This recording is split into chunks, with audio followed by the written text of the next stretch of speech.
रात्री आपल्या कार्यकर्त्यांवर गुन्हे दाखल झालेले आहेत. आज एवढा मोठा कार्यक्रम होत असताना रात्री 50 ते 60 कार्यकर्त्यांवर गुन्हे दाखल होत आहेत. याकडे काँग्रेस कसं बघते?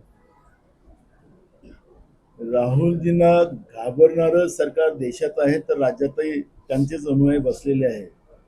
आणि राहुलजीचा कार्यक्रम आज पुण्यामध्ये म्हणजे पुण्यनगरीमध्ये, ज्या पुण्यनगरीमध्ये सावित्रीबाई फुले आणि महात्मा ज्योतिबा फुल्यांनी शिक्षणाचं दार उघडलं, महिलांना शिक्षणाच्या प्रवाहात आणलं, त्यांच्यावर त्या काळात अत्याचार करणारी व्यवस्था, तीच व्यवस्था आज राहुल गांधींच्या विरोधात या ठिकाणी आहे.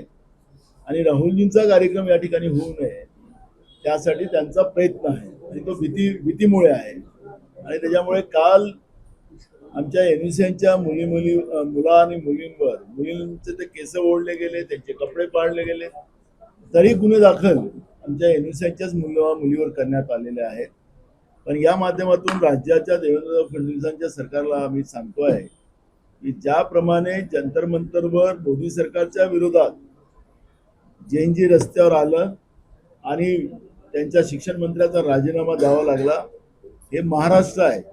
या पद्धतीचा अत्याचार, खोटे गुन्हे दाखल करून फडणवीस सरकारने याची सुरुवात केलेली आहे आणि ही चिंगारी आहे, ही महाराष्ट्रात पोहोचली तर याचे परिणाम फडणवीस सरकारला भोगावं लागेल.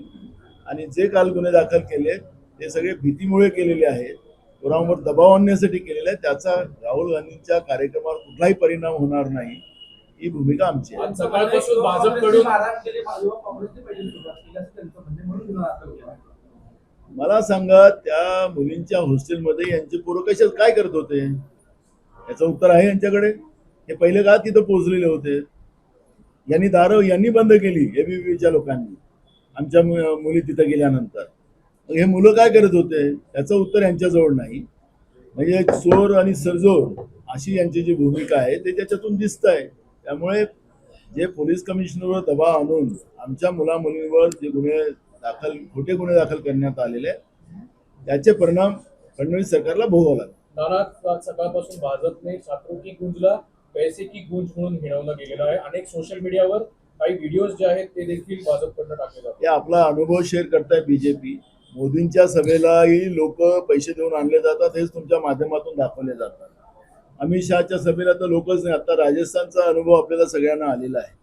फडणवीसाला इथं लोक जमा करायचे तर त्यांनाही पैसे देऊनच गोळा करावे लागतात आणि म्हणून ते आपला अनुभव शेअर करतात. आज राहुल गांधी या तरुणांच्या हृदयात त्यांची जागा आहे.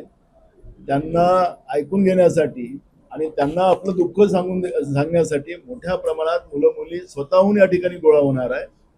5 वाजताचा कार्यक्रम आहे, त्यामुळे आपण तिथं आलेल्या मुला मुलींना विचारायचं की ते पैसे देऊन आले की स्वतःहून आले, तर ते त्यामुळे कळेल आपल्याला. जंतर मंतरवरही असंच सांगण्यात आलं होतं, पण ज्यावेळेस तुम्हीच लोकांनी स्टेटमेंट घेतले त्यावेळेस लक्षात आलं की ते मुलं मुली स्वतः त्या ठिकाणी आले. म्हणून या सरकारच्या विरोधात जी लोकांमध्ये राग आहे, तरुणीमध्ये राग आहे, तो आपल्याला या निमित्तानं पाहायला मिळणार आहे. अनेक स्क्रीनशॉट सध्या व्हायरल होते व्हॉट्सअपमध्ये, ज्यामध्ये टाकले गेले की 4 ते 9 वाजेपर्यंत कार्यक्रम आहे, 400 रुपये स्पॉट पेमेंट मिळेल, बस आहे, शिवाजीनगर लोकेशनवरून बस मिळेल. मला असं वाटतं की बीजेपी आपला अनुभव शेअर करताय. ज्या पद्धतीच्या स्क्रीनशॉट दाखवून ते लोक या सगळ्या कार्यक्रमाला भ्रमित करण्याचा प्रयत्न करताय आणि त्याच्यामुळे याला उलटा आमचा प्रचारच ते करतात आहे. फडणवीसांनी 2 दिवसाच्या पहिले सांगितलं की काँग्रेसच्या कॉलेजचे मुलं मुली येणार आहेत, त्याच्यामुळे उलटा आमचाच फायदा झाला. फडणवीसांनी राहुल गांधीच्या कार्यक्रमाला एक प्रकारे मदतच केलेली आहे. त्यामुळे तरुणींमध्ये पुन्हा फडणवीस सरकारबद्दल राग निर्माण झाला आणि राहुल गांधींच्या कार्यक्रमाला पुन्हा गर्दी होणार आहे. त्याच्यामुळे फडणवीसांनी एक मदतच राहुल गांधीच्या कार्यक्रमाला केलेली. पूर्ण वंदे मातरम गाऊया असं एक अभियान, आज एक कार्यक्रम जो आहे तो घेतला गेला आहे, पण ज्याच्यावर भाजपचं चिन्ह जरी नसलं तरी भाजपच्या नेत्यांनी ठिकठिकाणी पुण्यात पोस्टर लावलेत. या कार्यक्रमाला सगळ्यांनी उपस्थित राहावं. मला कळतं की वंदे मातरम त्याला कोणाला गायला काही विरोध करायचं कारण नाही, पण वंदे मातरमचं सोंग आणून हे आपले जुने पाप काही पुसू शकत नाही.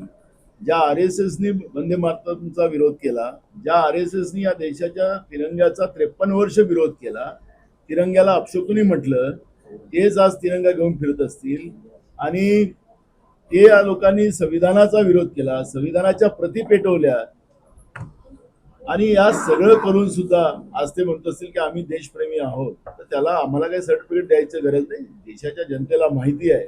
त्यामुळे वंदे मातरम गातात त्याचं स्वागतच आहे. त्याला कोणाला विरोध करायचं कारण नाही आहे. त्यांनी अजून गळा फाडून बोलावं आणि पाकिस्तानला ऐकू गेलं पाहिजे, अमेरिकेला ऐकू गेलं पाहिजे आणि चीनला ऐकू गेलं पाहिजे. अशा पद्धतीने त्यांनी गायला पाहिजे, हे आमचं मत आहे.